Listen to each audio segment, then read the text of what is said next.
Thank you for listening to The Real Deal with Damian Adams. This is Real Sports Talk for the real sports fan. And I definitely appreciate all you real sports fans who are listening right now. If you're listening on Apple Podcasts, thank you. Please do me a solid. Go to the ratings and review page on the Apple Podcast app and leave this podcast a 5-star rating. A 1, 2, 3, 4, 5th. A 5-star rating review will definitely be appreciated. If you're listening to this on the 3-Point Conversion station on Spreaker Radio, thank you. The 3-Point Conversion is where fans' opinions matter. So if you are someone who thinks this show is hot, say it loud. I think the show is hot and I'm proud. If you think the show can improve, don't say it as loudly, but please let me know. I need both your praises and your criticisms to be great at my job.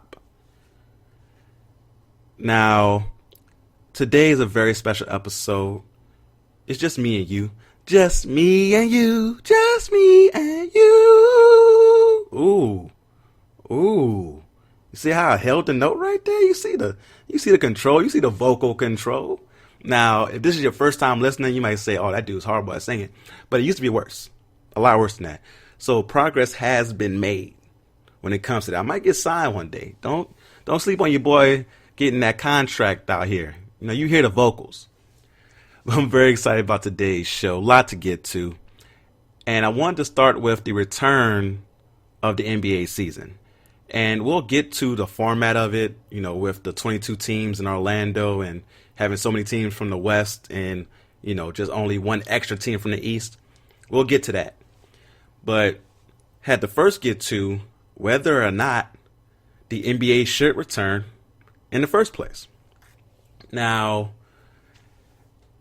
there's been certain players who have come out and said that we should not return during this climate, right? So they had a big conference with NBA and WNBA players, which I believe was led by the vice president of the NBA Players Association, Kyrie Irving. And Kyrie Irving expressed that he doesn't believe right now is the time for basketball, right? With the state of the world, and you see the changes that are being made, the momentum, for lack of a better term, that is going towards the change for the ending of police brutality, the ending of systematic racism, just the ending of not having a equal playing field for minorities versus the majority, right? And some players have agreed with him.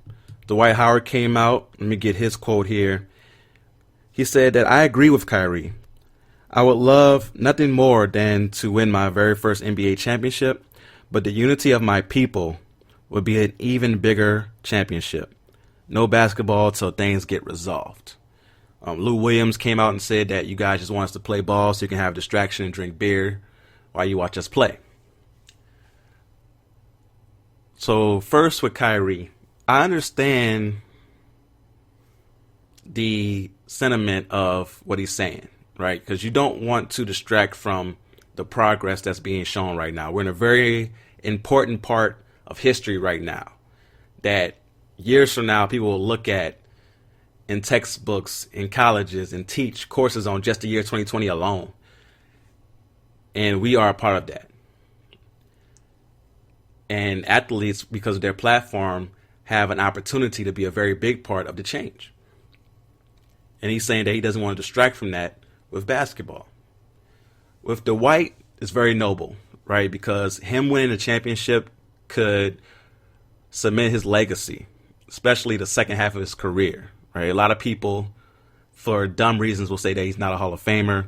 Gets a championship, being a very, substantial part of the team, could change a lot of people's minds. Now, the people who actually know basketball and aren't just hating on Dwight know that he's a first ballot Hall of Famer.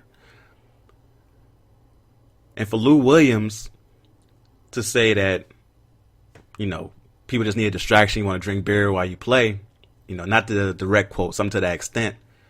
Yes, we need a break. We've been quarantine, people dying each and every day from a virus that we don't have no vaccine for.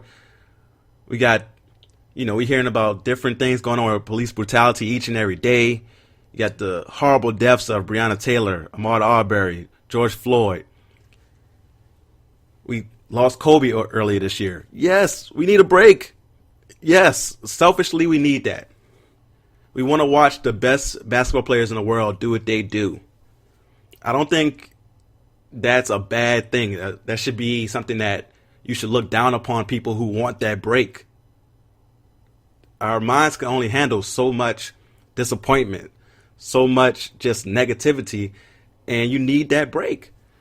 It's better for people to have a break watching basketball than to have a break self-medicating or doing things that just won't lead to them being healthy physically or mentally. So I don't understand why he's so just against us wanting to just watch y'all play. That's the reason that we love the game, is the fact that we know after a tough day of work or right now a tough time in life, 2.5 hours, we can watch the best do what they do and forget about it. But after those 2.5 hours, you can go back to the mission. It's not like everything has to stop because sports is on. You can take a break and go back to it. And I believe that when the NBA comes back, we're about 6 weeks out. I'm recording this on June 15th, Monday morning. The season isn't set to resume until the end of July. So we're about 6 weeks away from the season resuming. When you normally have tragedies like this happen, not just police brutality, but, mass shootings and things of that nature, you'll have the anger, you'll have the protests, you'll have the people that will refute against it, and then the cycle will end and people will move on. It's not because people are bad people. It's just the cycle of, I got my life here and things I got to worry about in my personal life. And that's how things move on. Now, this one is different because people were not able to get away from the murder of George Floyd. It was right there in our faces. We saw how horrendous and heinous it was. And that's what led to this monumental moment where it seems like real change is going to happen. Now, 6 weeks from now, everything's opening back up. People are going to be exhausted from protesting, from constantly trying to just get the word out there. That's when the NBA players, who are going to have everybody, every sports fan, every casual sports fan watching them on this amazing platform with millions upon millions of people watching, that's when you can reinvigorate the protesters and give that energy back to us. Say, whatever you're going to do to put the message out there, wearing the I Can't Breathe t-shirts, saying something before each game, reminding us of what needs to change. Use your platform. Why take away that platform and take away the joy that people get from watching the game and that you guys get from playing the game? Austin Rivers had a very good Instagram post that I want to read to you guys. And I agree with a lot because he was able to really break it down in a way that made sense. So let me get that up real quick. Font's a little small. I'm getting old. I got to make this bigger right here. All right. So Austin Rivers said that, I'm trying to find the correlation. Us coming back will put money in our pockets, NBA players. With this money, you can help out even more and continue to give more, importantly, time and energy towards the BLM movement, Black Lives Matter movement. So you can give time and money because you're getting it from playing, which I'm 100% on board with because change needs to happen and injustice has been going on for too long. But also, not to mention, there are plenty of NBA players I know who need them paychecks. 99% of the NBA hasn't made the money a guy like Kyrie has. Not to mention, NBA basketball is predominantly African American, And a lot of our audience is too. Us providing entertainment and hope for kids is important. Also, keeping some kids indoors and watching basketball games on TV instead of maybe going out and getting into trouble due to the unfair environments that they are in, we can help solve that. Not saying basketball is a cure for that, but basketball can maybe provide a distraction. On another note, not to mention the ramifications of not playing with the TV money, etc., CBA, etc., would really put NBA basketball behind, possibly even canceling next year. I love Kyrie's passion towards helping the movement. It's admirable and inspiring. I'm with it, but in the right way, not at the cost of the whole NBA and players' careers. We can do both. We can play, and we can help change the way black lives are lived. I think we have to, but canceling or boycotting return doesn't do that, in my opinion. Guys want to play and help provide change. So I think that Austin Rivers really nailed it on the head. You come back, these players who are, especially the younger players who have not been able to save up money like that, need these checks, and they can put that money in the right place. So come back, NBA players. Use your platform when we're tired of protesting and people start to move on with their lives. Use the platform which everybody's going to be watching to be that reminder, to bring that change, and continue to do the things like a LeBron James is doing with his school, like everybody continues to do in their communities. You guys are already making that change. Just continue to do that and use your platform the right way. Because boycotting the return of the season wouldn't help. I don't think so. But that's just my thoughts on it. We're going to take our first music break. Today, we are paying homage to Mase. I think he's somebody who's probably underrated all the time. So I wanted to play some of his songs today. We're going to take a quick music break and be right back.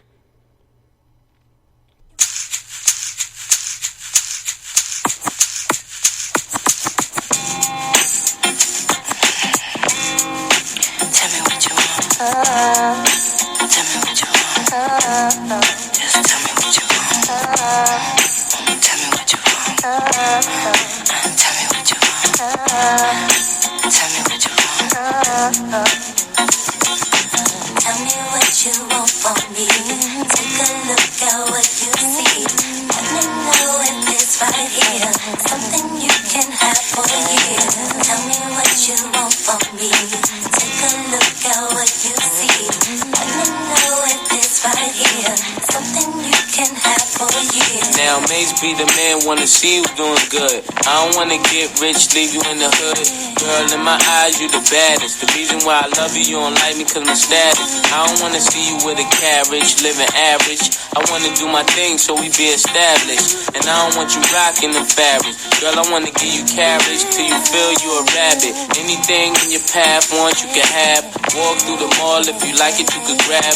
Total it all up and put it on my tab. And then tell your friends all the fun you had. Tell me what you want from me. Take a look at what you see. Let me know if it's right here. Something you can have for a year. Tell me what you want from me. Take a look at what you see. Let me know if it's right here. Something you can have for a year. Hey mama, won't you come here to Popeye? You don't like the way your tatas looking at Scott-Eye. In the 600 ain't no smoking cigar. Come over here, I think I see your baby father. Here go the number to my casa. If you in a rush, you call me mañana. Whatever you need, girlfriend, I got the whole enchilada. Just the way you like it, Mase gon' do you proper. Girl, I could tell you was meant for me. I could tell by the way you was sent to me. While I'm on tour trying to make them centuries. And they ask who you man, you better mention me. If you don't, you know you got a problem. Said you want no beef, girlfriend, don't start her. And it just so happened that I'm seeing cat, cause you messed up a lot just trying to be fast. And I ain't gonna ask who smashed the E-class. Pull up to the rib with the whole front crash. Now you wanna laugh, good thing that's the past. If you ever lie again, girl, that'll be your last. Tell me what you want from me. Take a look at what you see. Let me know if it's right here. Something you can have for a year. Tell me what you want from me. Take a look at what you see. Let me know if it's right here. Something you can have for a year. Now the more more you treat me royal, I adore you. That's why I don't mind doing these things for you. You did things for me, you wouldn't believe you did. That's why I always wanna keep you here. In a year or two, girl, I can see you with my kids. Girl, you make a thug wanna get a legal gig. It's only right we spend our lonely nights getting crazy biz till we awake the kids. Don't get too loud, got respect for you, honey. To keep it all real, you come second to my money. And can you be my ghetto love prophecy? Everybody love you, girl, not just me. And I know that you really care a lot for me. Wanna see you happy even if it's not with me. Not with me.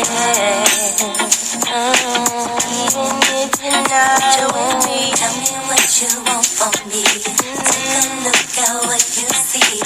Let me know if it's right here. Something you can have for a year.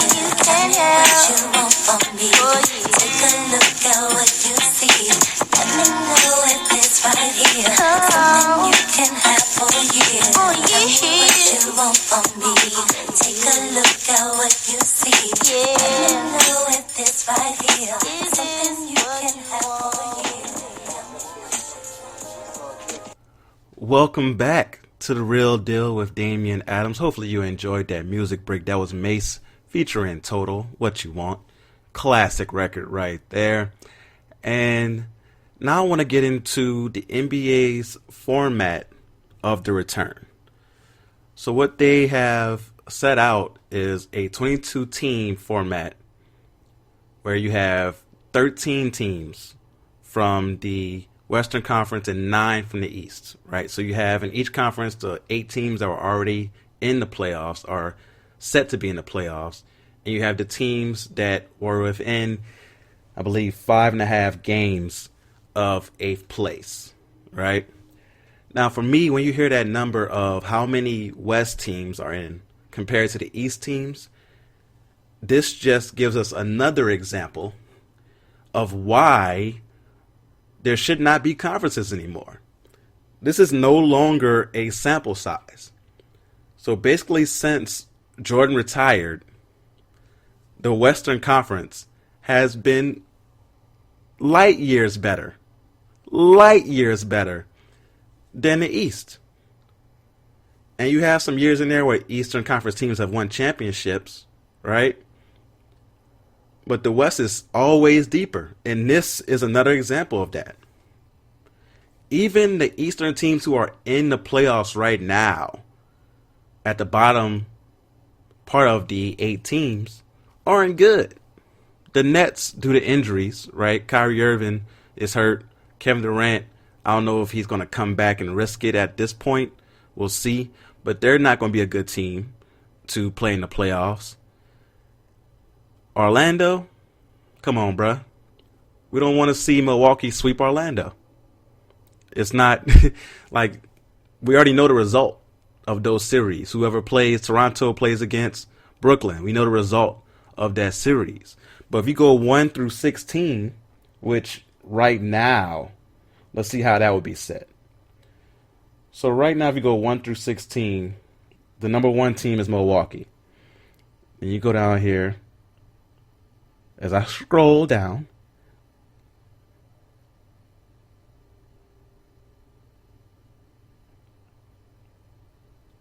so number 16 looks like it would be, is that Brooklyn? It looks like Orlando. They still can't get away from Orlando. But you still have some interesting matchups, right? Like the Lakers will go against the Nets. And if Kyrie came back and Kevin Durant came back, that would be dope. You would have Toronto versus Memphis. That's a really good one. That's a really interesting series. You know, Clippers going against Dallas would be a very interesting series. You got Boston going against Philadelphia. Good one. So you still would have some of the classic Eastern matchups, but you have some different ones in there to mix it up. The teams benefiting from being in the Eastern Conference should no longer be a thing. Like, why is that still a thing? We live in a time now where we recognize things that are wrong. And we recognize trends. like I said earlier, it's no longer a sample size. This has been 20 plus years now where the Western Conference has been superior to the East. Let's get rid of that. Now, to get to the actual format. So they're going to have 8 quote unquote regular season games, play-in games, and you have an opportunity for a play-in style tournament if the 9 seed is within 4 games of the 8 seed. For the Western Conference, there's a lot of teams that could be in there. So for that 9 seed, that's going to be a lot of competition with Portland, New Orleans, Sacramento. I don't know if Phoenix will be able to do it. They're a little far behind there, but they still got a shot. And the Eastern Conference is just Washington, Orlando. I guess the Nets also could be in that conversation. So I do like the play-in format of it with the 8 and 9 seed. The 8 games, I wish they could do a little more than 8, especially with teams being 5+ games back. They pretty much have to go undefeated to really have a shot, especially you speak of a team like Phoenix who's so far behind because of the other teams ahead of them. It's going to be interesting. It's going to be very, very interesting. And how does seeding even matter, right? Because there's no longer home court advantage. Everybody's going to be on the same court. It's going to be like a big, super AAU tournament. And you have no fans. I think barely any media. From what I've heard, they're going to have like a few media there that has to stay the whole time. I can't do that. It's going to be the big time guys who get to do that. So for me, I'm just ready for it to return. I do commend the NBA for being able to come up with this plan and come up with a way. One thing I am a little concerned about is that there have been reports of the coronavirus positive tests going up in Florida, in Orlando. So is that going to be something that will hold up the return of the NBA season? There's also been reports out here in Arizona, because Arizona is a state that opened back up pretty much. And for me, I think that you do have to open things back up because you do need the economy to get back up because people need jobs, you got bills to pay, you got to pay rent, right? And you could do it in a way that is careful, right? My fiance is a nurse. She talks about how, if people just wear masks when they go out, they'll be okay. If you, like myself, you want to go play basketball, you're playing, you'll be fine, right? If you don't show symptoms. So if you are sneezing and coughing at home, don't go play basketball, go work out at the gym. But if everybody at the gym's healthy and not showing symptoms, you should be okay. So for me, hopefully Orlando doesn't get to the point where they can't return there because it's gotten too bad. So I need people to be careful so that the NBA can return.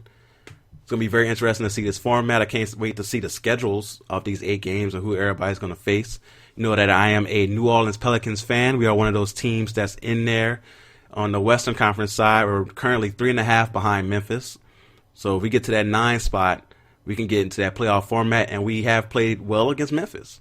So we can easily get in there and have to play the Lakers in the first round. Not the greatest prize, but with no home court advantage, you don't know what's going to happen. So I definitely want to look into that and see what's going to happen. I can't wait for the return. I'll definitely do more of a detailed preview of each team that's in and what's going to happen, especially once we get the schedules.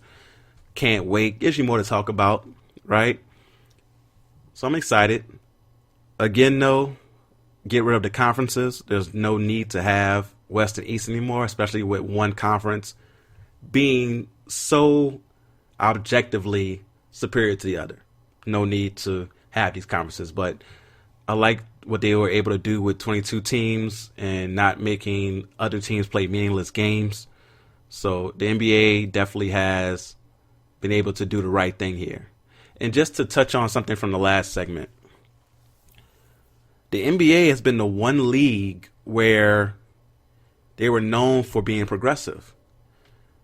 So if anybody should be thinking about not coming back, and not playing, it'll be NFL players, because the NFL has been the league where they have been tone deaf and willingly blind to what's going on out there.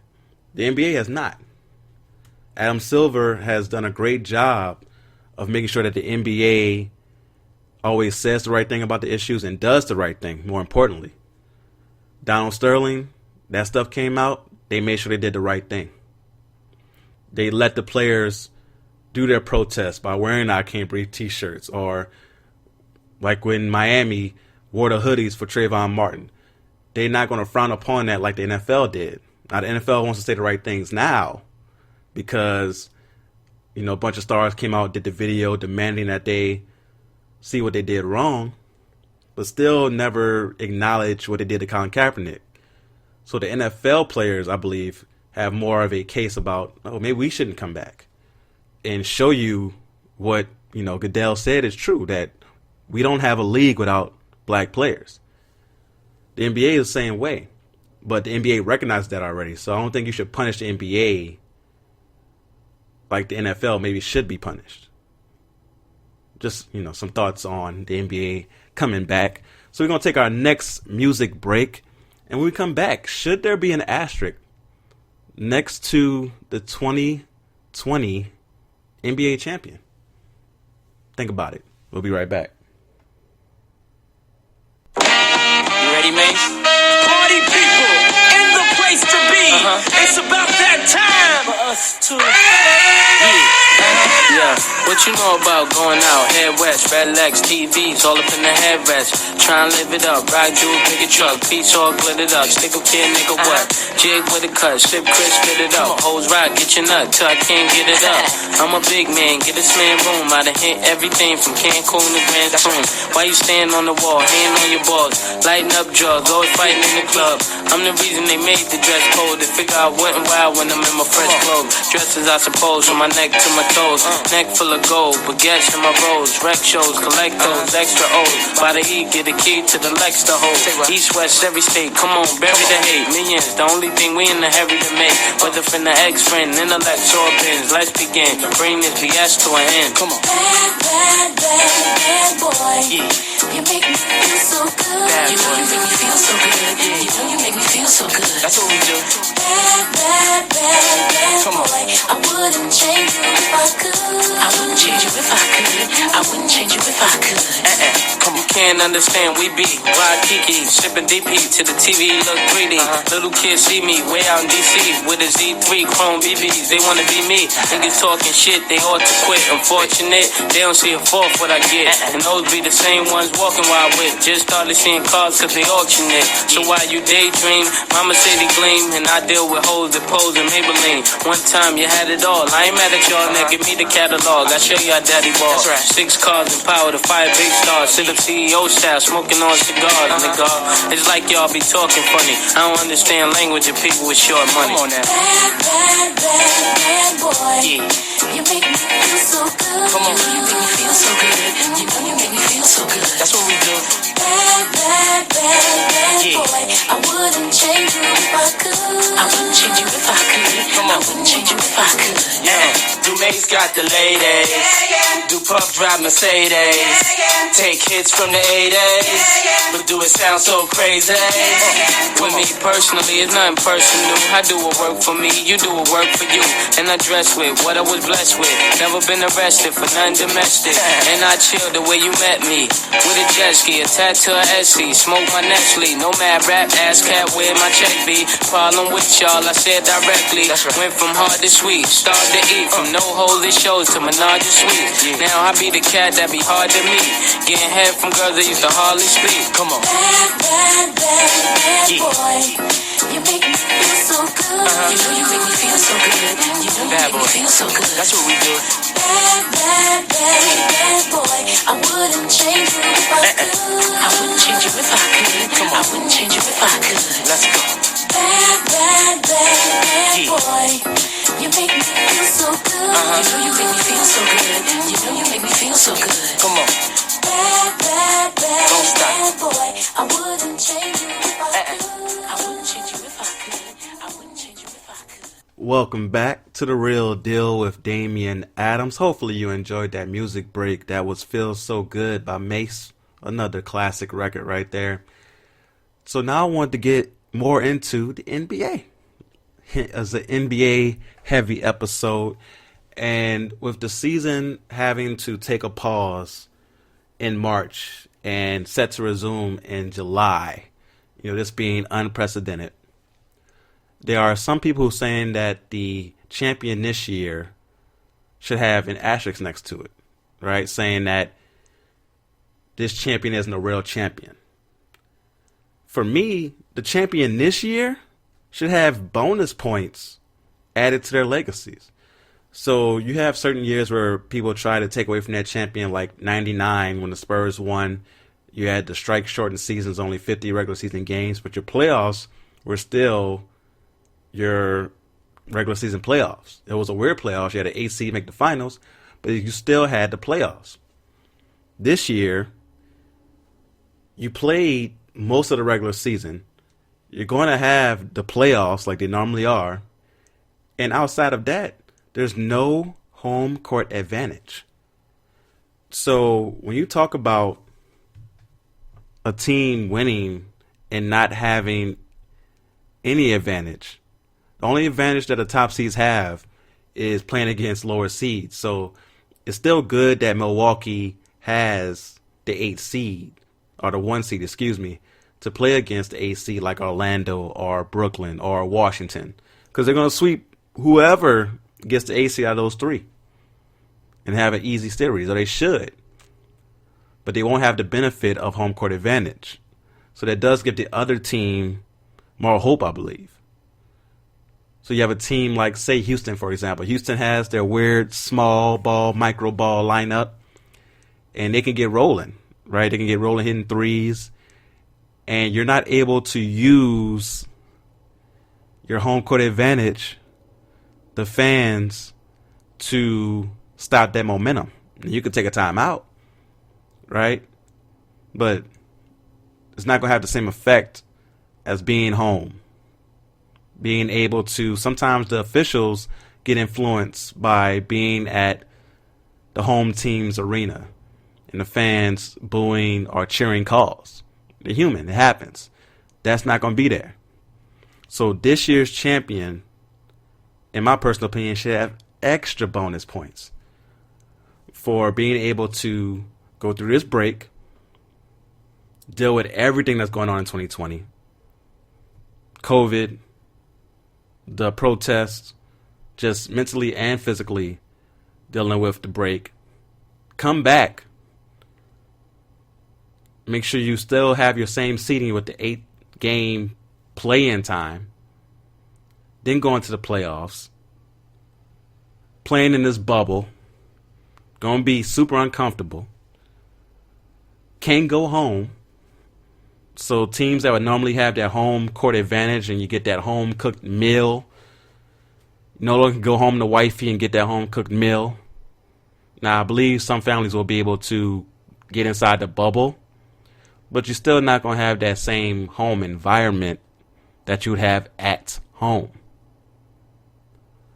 So when we look back at the champion of 2020 for the NBA, we should look back at that champion like, yo, they really did it.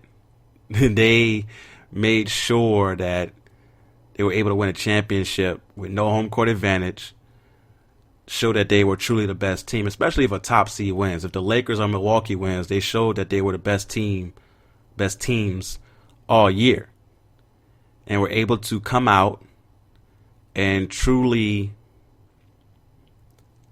dominate no matter where they played, no fans, and come out on top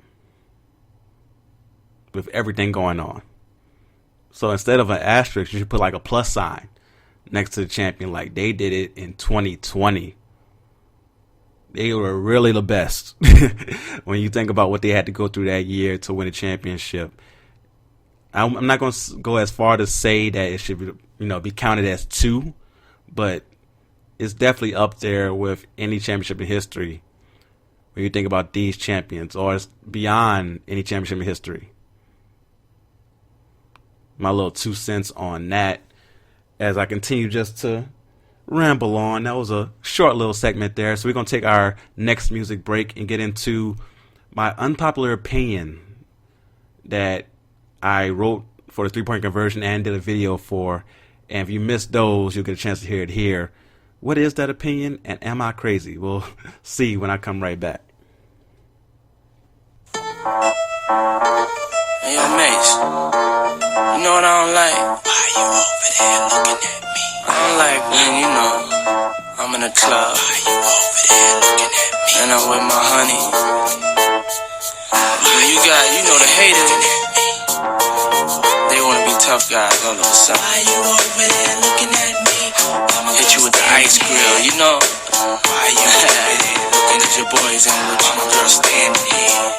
Little do they know. Why you over there looking at me? Your girl roll harder than why you over there. Some of your niggas. Why my girl standing here? Now what the hell is you looking for? Can a young man get money anymore? Let my pants sag down to the floor. Really do it matter as long as I score? Can't my car look better than yours? Can I have a bad bitch without no flaws? Come to see me without no drawers. In a stretch Lex with about 10 doors. I was murdered, P. Diddy named me pretty. Did it for the money, now can you get with me? People wanna know who is he? He get busy, spray so much Izzy. Girls get dizzy. Niggas on the block know Mace my toe. One thing about Harlem World, we all got dough.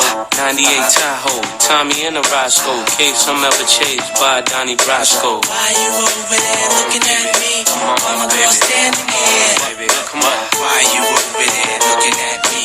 Why my girl standing here? What? Why you over there looking at me? Why my girl standing here? Why you over there looking at me? Why my girl standing here? Yo, I can't get mad cause you look at me. Cause on the real, look at me. Yo, it always be the haters that be sitting in the rear. Listen every year, but they better listen here. You cats keeping it real, you cats is on your own. Cause being broken alone is something I can't condone. Plus it won't be long till they send me the throne. Sit gently while I'm on the Bentley phone. Why you don't like me? Cause I'm mad fly and icy. And why you can't satisfy your wifey? And if it wasn't for this bad boy exposure, CDTV's really what I know ya. Now me and Blink float in the Gold Rover. So it's only right you get the cold shoulder. And if you got a girl, don't be real committed. Cause Mace will hit it. You got to deal with it. It don't stop. We won't stop. You don't stop. Come on. You don't stop. We won't stop. You don't stop. Come on. You don't stop. Come on. We won't stop. Come on. Why you over there looking at me? Why my girl standing here? Make it hot, baby. Make it hot. Come on. Make it hot, baby. Make it hot. Come on. Come on. Make it hot, baby. Make it hot. Come on. Make it hot, baby. Make it hot. Stop. We was all at the Greek Fest. It's hot and sandy. I rent scooters. I'm with my family. Tank top, flip flop. Really nothing fancy. But get approached by a girl named Tammy, who look good enough to be Miss Miami. But say since I'm a peeps, call her Candy. Then she start to ask about Aaliyah and Brandy, telling me how she met Puff down at the Grammys. He ain't tell you I was the one with no panties, boo. You know how many he meet with no panties? Please, tell me something that I don't know. Like if we have sex, you don't want dough. And if it's not a problem, you can meet me in 10. I'll be in room 112 and bring 4 friends. And if you gon' hit me, it gotta be a quickie. And please no hickeys, cause wifey's with me. That's right. You don't stop. We won't stop. You don't stop. Come on. Why you over there looking at me?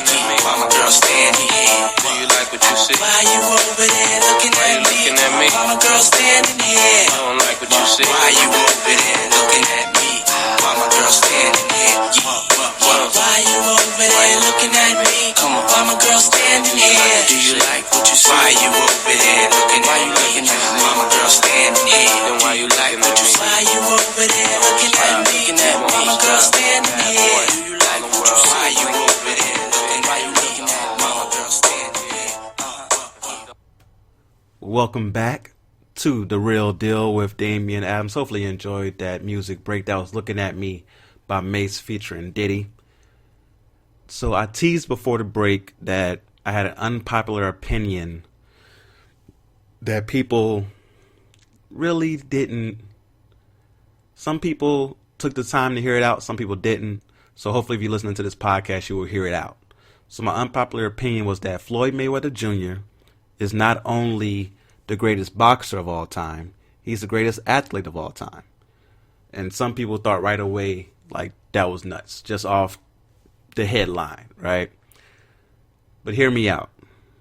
So when it comes to boxing, 50-0, even if you don't count the last one, 49-0. 5 championships in 5 different weight classes. Has beaten the most champions and future Hall of Famers of all time. And a lot of people like to try to take away from Floyd by saying that he beat people past their prime or at a bad position where they weren't able to be at their best. He didn't get the power to choose when, where the fight was going to be until after he beat De La Hoya. So when you look at his career, you should look at it just like people do the Bible, right? Yeah, before De La Hoya, after De La Hoya. It's pretty much 2 different careers. Before De La Hoya, you had Pretty Boy Floyd, who was good on defense. Like, he was a great defensive fighter, but he was gifted on offense. Quick hands, didn't have the hand issues. You saw more power. So for people who are not familiar with younger Mayweather, go watch his fight against Diego Corrales. Go watch his fight against Arturo Gatti, right? When you see those fights and you see the hand speed, the power that he had before his hands, let him down physically, you see the offensive brilliance that I talk about with him. Even later on, you have fights like the one against Canelo where offensively he's just on another level that night. And he beats a laundry list of great competitors pre-De La Hoya where he didn't have the power to choose who and when and where he was fighting. So you think about Gennaro Hernandez, Angel Manfredi, Jose Luis Castillo twice, Diego Corrales, Arturo Gatti, Philip Nadeau, Zab Judah. That list, Carlos Manuel Baldomir, that list pre-De La Hoya by itself is a great career, Hall of Fame career. And he didn't have the power to choose when he fought those guys. A lot of those guys were in their quote-unquote primes when they fought him. And he wanted to fight De La Hoya earlier, as soon as possible, because he knew that fight against De La Hoya would be the one to put him to a different level, which it did, right? It changed him from Pretty Boy to Money Mayweather, and he became the A side. He became the money guy. And that's when he had the opportunity to choose who he was going to fight against and when. But even after De La Hoya, that list is great. Juan Manuel Marquez, the guy who put Manny Pacquiao to sleep. Floyd beat him 12 rounds to nothing. Like, dominated him. 12 rounds to 0. Right? He beat Canelo Alvarez, who is now arguably the best pound-for-pound fighter in the sport. Beat Manny Pacquiao. And people like to say, oh, Manny Pacquiao was old. He was washed. Floyd is 2 years older than Manny Pacquiao. Manny Pacquiao just last year beat Keith Thurman, an undefeated champion at welterweight. If it wasn't for COVID, Manny Pacquiao probably would have had a big fight already this year. He's still a coveted name, just not just for the money, but his ability.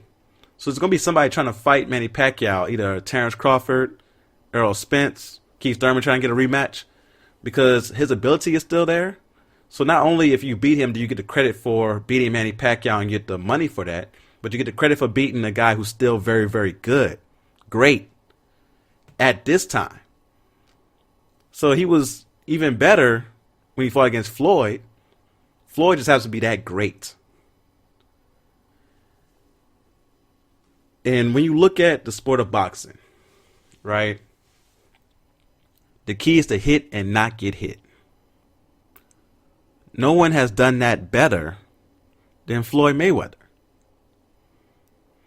So from 2005 to about 2011, Floyd landed 46% of his punches, which is crazy. Like the next closest guy during that time is Andre Ward at like 38%.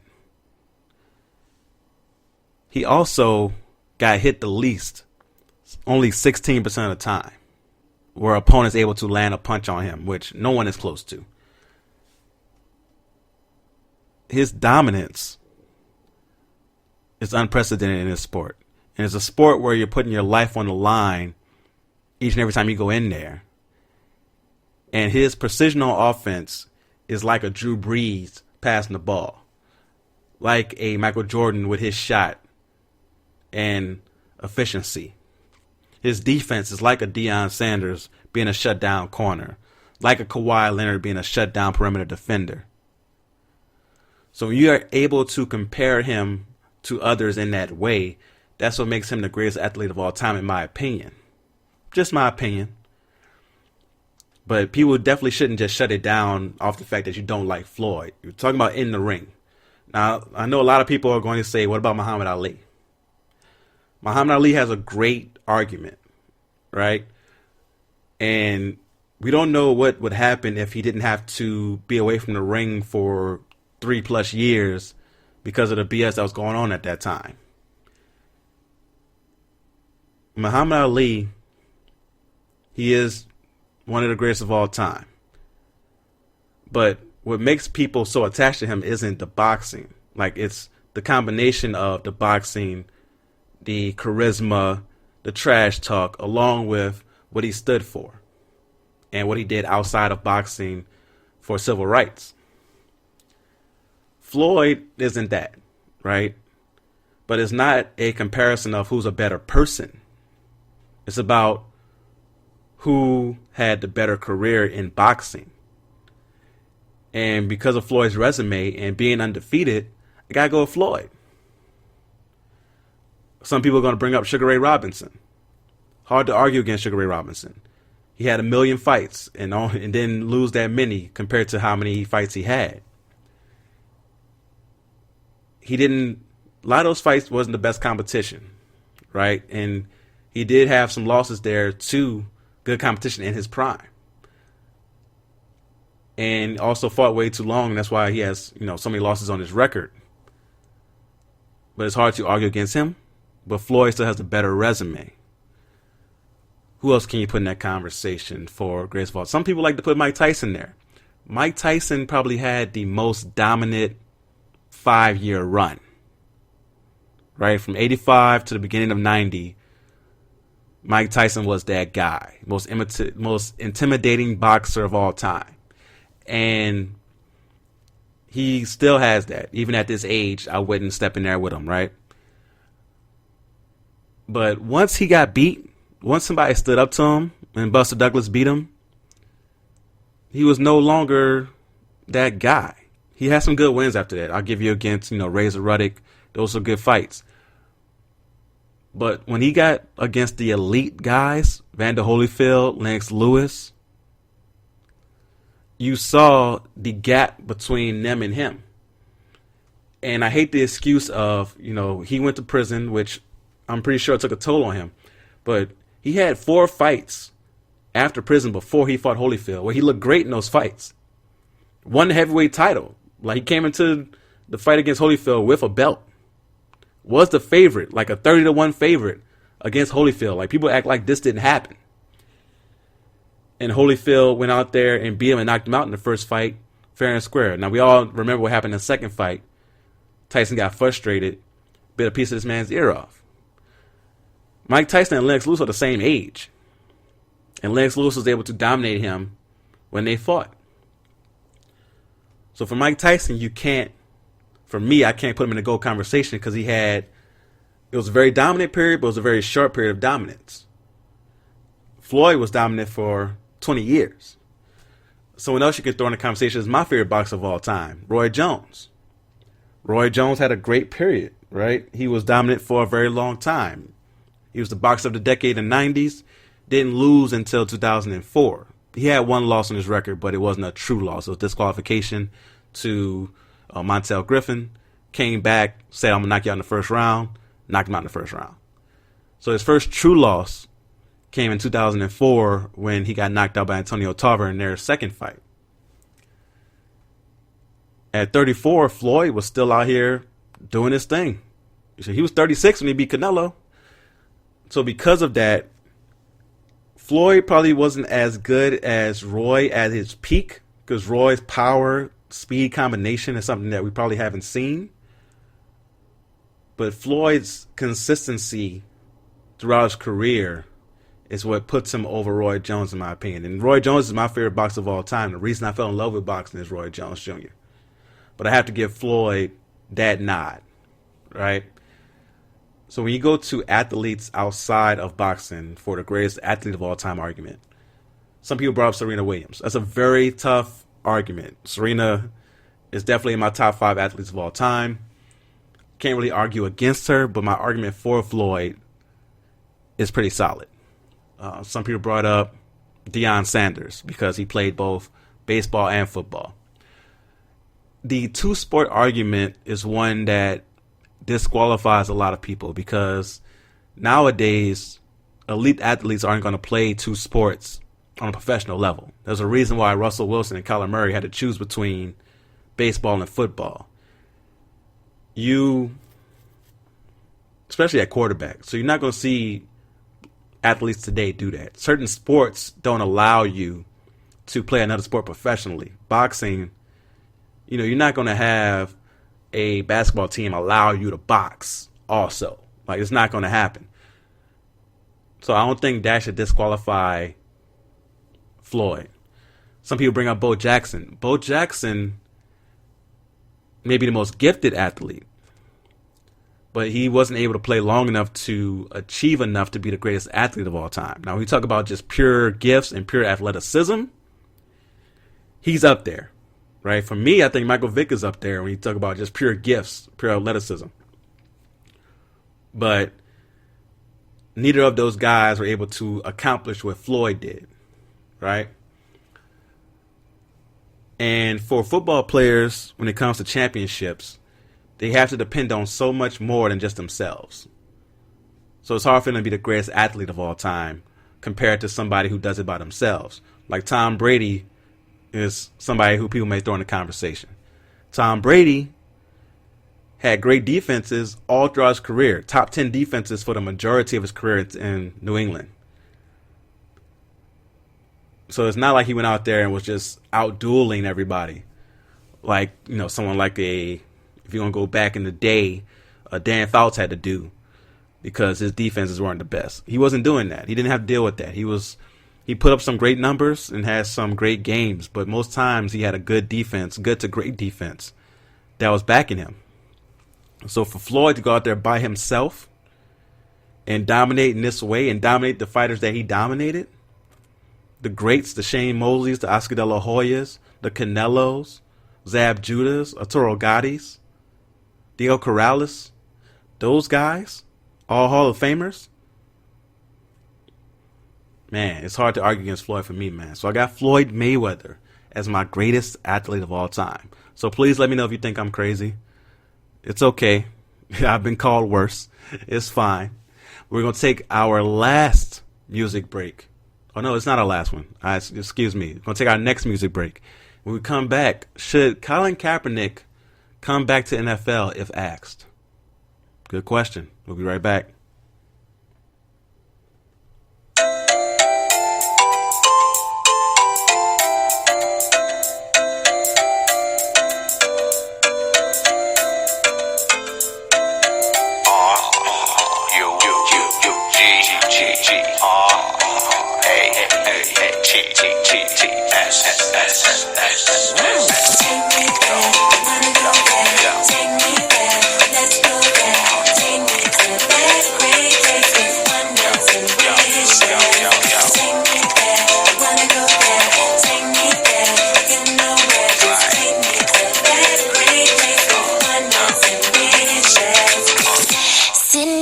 About it yesterday, about what we did and how we used to play.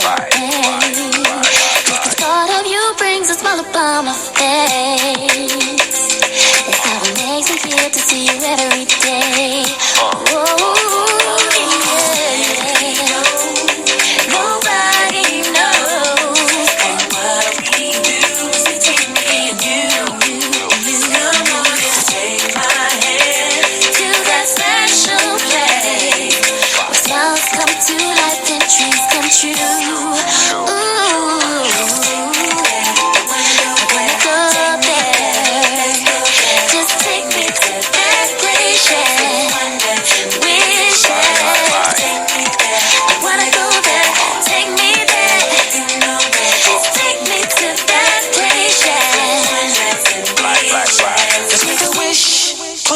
And count the 5, 'cause you know that everything will be alright.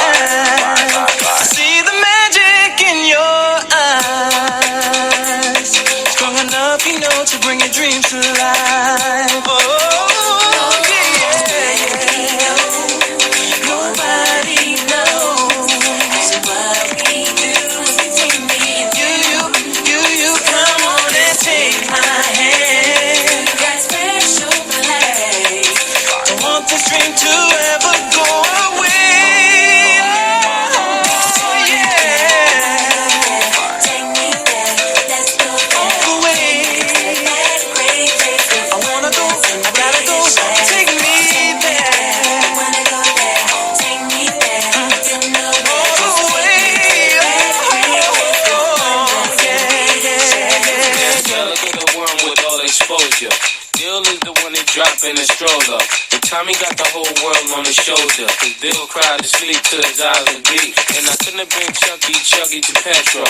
Chucky gets scared, Chucky said let's go. If I wasn't rough, that it would have been so real. Me and my twin would have been just like Phil and Lil. And with one wish, Blink grant you one trip. When we go on this adventure, who you wanna come with? See, you're my little brother that I'll come get, run with. But it got to be done quick. Though Chucky is scared, and Tommy is sad. And Finn and Lil missing with mommy and dad. So pick a time and date and find a place, and I guarantee you that we all get home safe.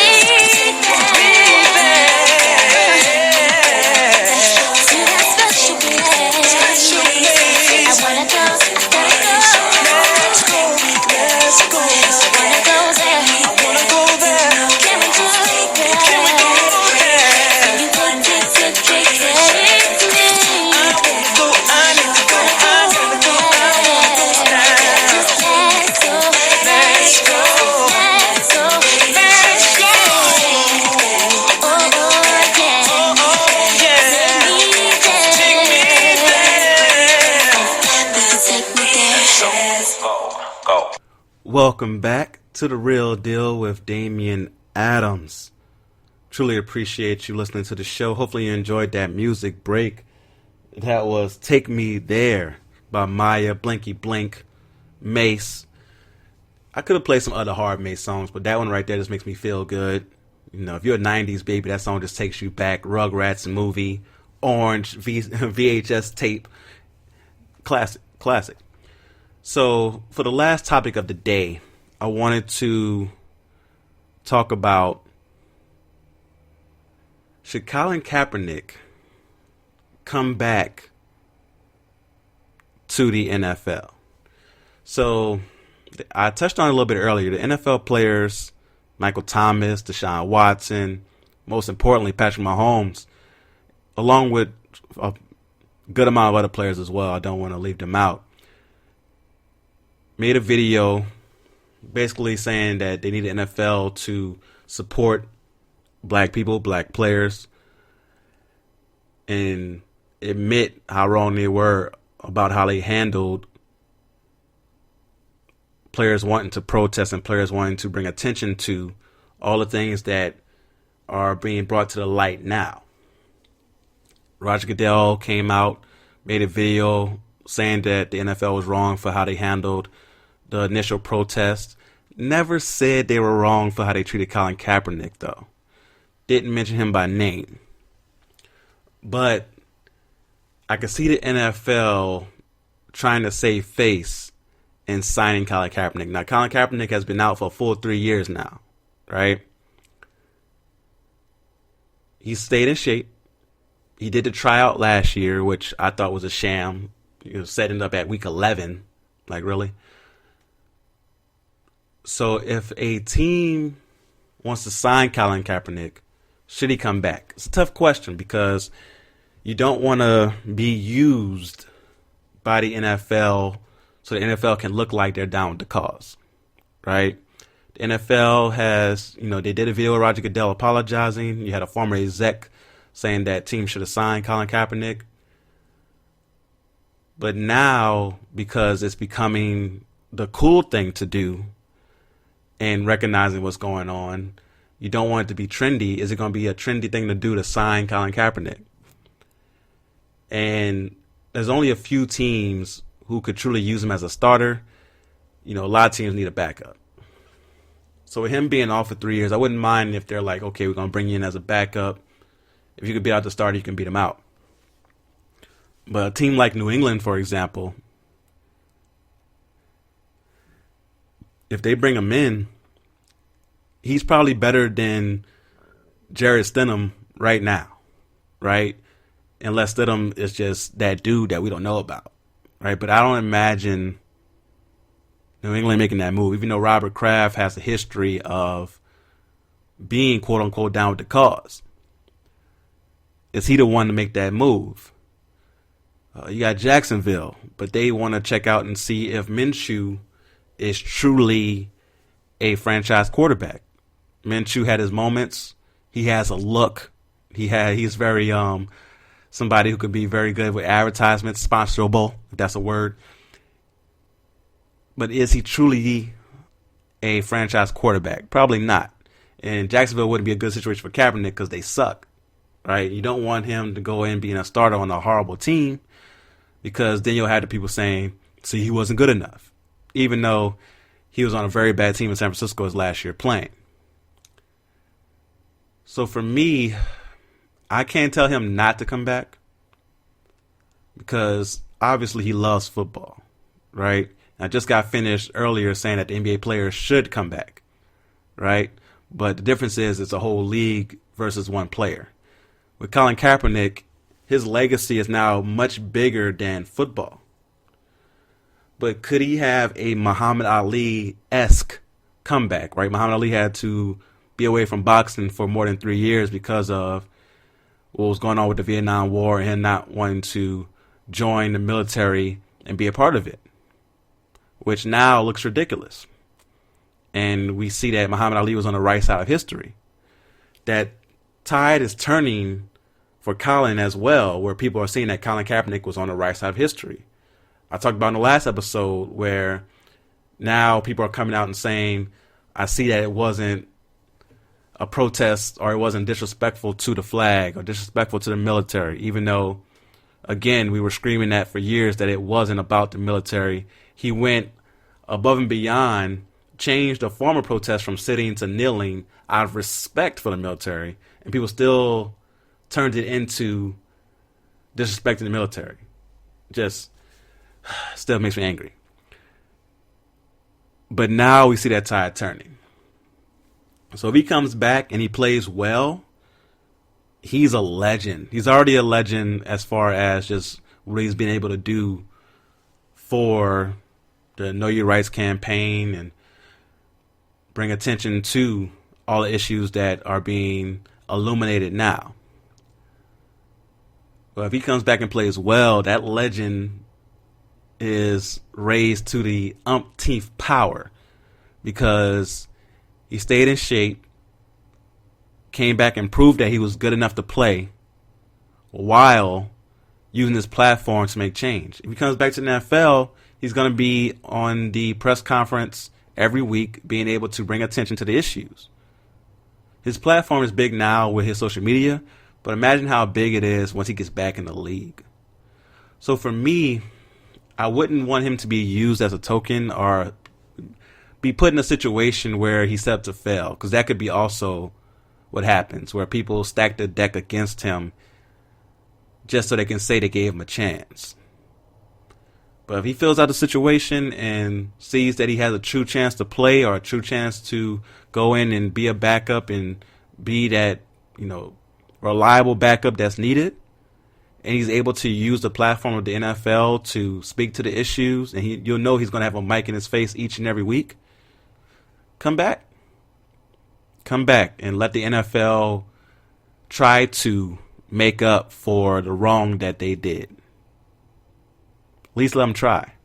I'll give them that opportunity. You know, we have people making full turns. Drew Brees made a full turn on his stance on the protests. Let's see if it's real. Give Cap a shot. Let him come back and use that platform, like I said, for the NBA players earlier, to truly bring even more attention to what's needed and keep the momentum going. We need athletes to do that. The athlete's power to create change is very real. And Kaepernick could have even more impact on that than he already has by coming back. So I love to see it. I would love to see it. But I want to thank you guys for hearing me out today. I do appreciate it. Definitely going to come with more episodes. I wanted to let the last episode breathe a little bit. That's why I kind of gave it a little more time than I normally do. But I want to come back talking sports, man. That's what I love to do. Love to watch. Love to analyze. Love to look at it from different angles. And I will continue to do that, man. And please continue to support me. I am so thankful for the support I already have and the people who love the podcast and share it. Others out there who listen, please share. I do appreciate it. I do need it. I want to grow this platform as big as possible. Thank you, thank you, thank you. Remember to follow me on all platforms at The Real Deal WDA. And until next time, go real or go home.